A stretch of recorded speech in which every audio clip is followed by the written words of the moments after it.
You know what? I would like to show you the places that I have visited. I have a huge map. Let me see.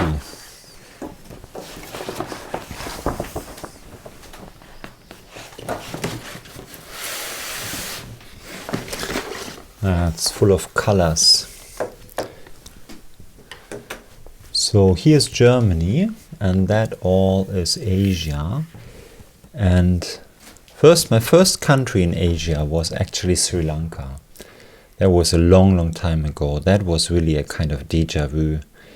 But at that time I was traveling with my wife to Asia, towards Japan, and we visited Sri Lanka, Thailand, Hong Kong, and then arrived in Japan. And much later I decided to study in India. But the latest was, of course, Thailand.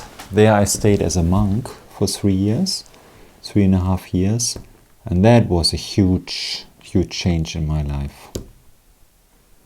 I mean, the world is really huge, except for Europe, where I have been almost in every country. I lived only once in the very west, that was Toronto in Canada.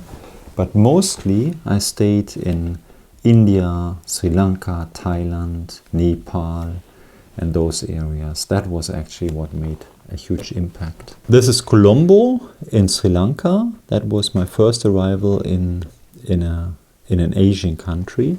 And I studied here in Delhi, New Delhi, and traveled extensively in the whole Ganges region and also here in the south and places like Ajanta, mainly those Buddhist ancient places.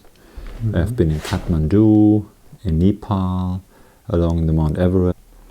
Yeah, it's about 7 or 6 years ago that I lived in Canada for 2 years, and at that time I was going towards my 50s, and I thought, wow, I have to find out what I actually want to do with my life, because once you get old, then you have to settle somewhere. And at that time I got books in my hand, like books from the old Buddhist teaching, and a person recommended this to me, and I found out that that the Buddha lived with his students in such a simple and natural and direct way, and found out a way to lasting happiness. So I thought, if I would ever want to do something meaningful, I would like to become a monk. So I decided I have to see for a monastery. And when I looked in the internet or looked around, the real convincing monasteries I found were actually all in Thailand. Thailand is still a country that has basically the same, I would say, the same climate that the Buddha had in his time in India, while now India is actually so changed. You have totally different conditions and a lot of poorness, of course. While Thailand is 94% of all Thai are Buddhist, and I found that they have actually very good and impressive teachers who really concentrate on meditation. And I just wanted to find out, what would this do with me if I would just give up everything and find out what actually my heart is all about. So I decided I'm gonna go and become a Buddhist monk. There comes a time in life where you actually want to find out what all this is about, and if you have a chance to withdraw from this world and really meditate on your own, totally secluded, that was very attractive to me. I have to admit that I was always very curious what life is about, especially in other countries. But since I have met Buddhism, I have had the feeling that if it would be really possible to change one's constitution by meditation, I would give it a try, even to the extent of becoming a monk. My thought was just, if it could be really true that one can actually free one's heart, one's mind by meditation, like the Buddha did, and if I would have a chance to figure that out for myself, I thought it should be now. It should be now, otherwise I'm getting too old. So I had no huge obligation or responsibilities and decided I have to go, I have to find out. And so I found a teacher in Thailand and got a chance to ordain, and actually I did it. I gave away my bank account, I gave anyone my stuff, my books, which actually came back, and I shaved my head, got the Buddhist robe, learned all this chanting to become a Buddhist monk, and then there I was, and I was actually very, very happy. It was like a huge thing for me, actually. Oh, it was actually a huge change. I thought it would be easier. Usually I have no problems learning other languages since I'm a language teacher, but Thailand was really tough for me. It took a long time till I could understand the Thai, but I was so curious about meditation and about living in the forest, like so to say minimal camping situation where all you have is a small kuti, a hut, and you sit there and all you can do is actually look inside and see what this heart is about. And there was a good chance. In Thailand, one can really get away from the world. One can actually really withdraw, especially because you have actually no identification with the culture. So all you came for is to meditate, and that's what you do.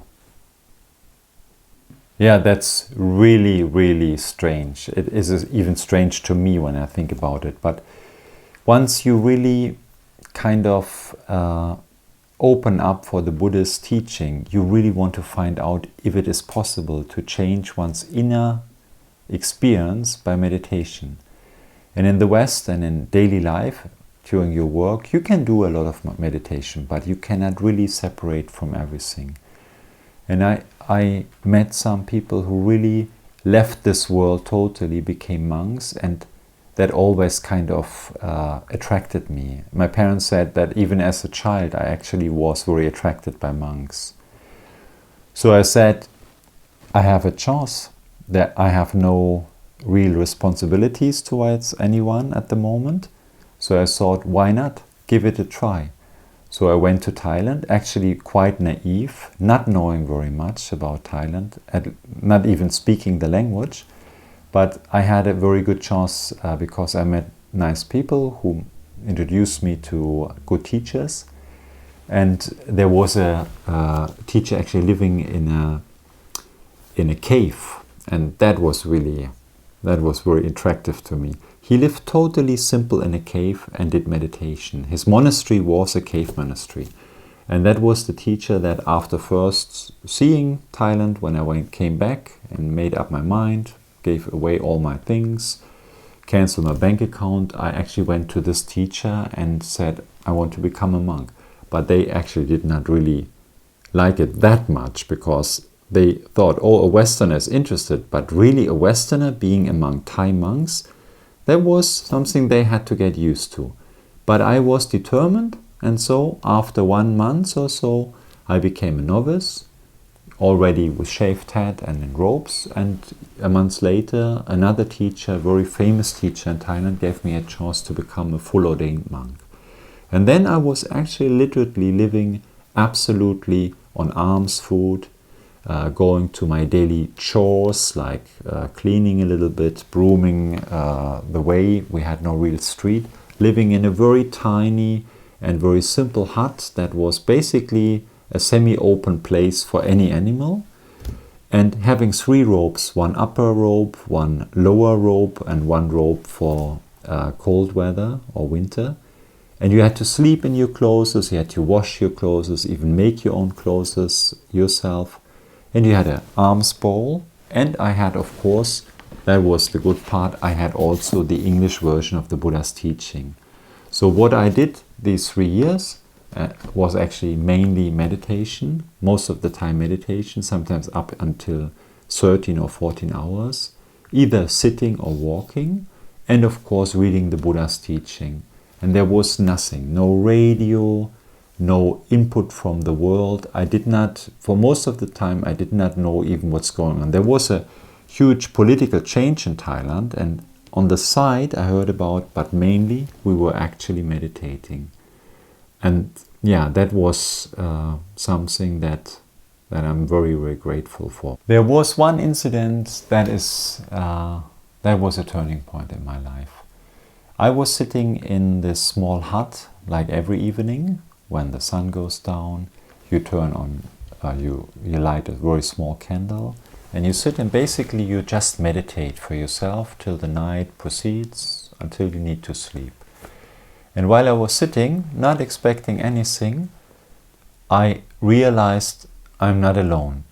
And I opened my eyes and oops, there was the shadow of this very, very dark and frightening king cobra. And as a Westerner, you have this funny curiosity. You want to know snakes because you don't know them. And I was very interested in snakes. But when you see a king cobra, you learn that this is a world very different than yours. She is so huge and so frightening, and you know very soon that when they bite, that's the end.